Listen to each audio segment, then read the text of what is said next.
ચાલો સરસ મજાનું ફૂલ બનાવી દો. અદબ. ચાલો હવે આપણે શેના વિશે ભણવાનું છે? ખોરાક વિશે. શેના વિશે? ચાલો ખોરાકમાં શું શું આવે? કેરી. હા એટલે એ ફળ. હા એટલે એ ફળમાં આવી ગયું કેરી, ચીકુ, એ ફળ. બરાબર. પછી આલો ફળ ખાઈએ પછી બીજું શું આવે ખોરાકમાં? રોટલી ને ઈ. હા સરસ. ચાલો અનાજ, રોટલી, પછી ફ્રૂટ, એ ફળ, એ ફ્રૂટ. પછી પછી શું આવે? શાકભાજી.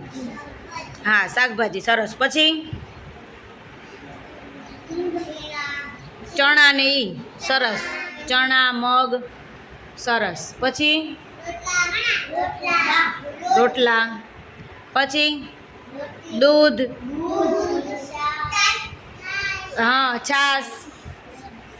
એ બધું શેમાં આવે? ખોરાકમાં. શેમાં આવે? એને શું કહેવાય? ખોરાક કહેવાય. શું કહેવાય?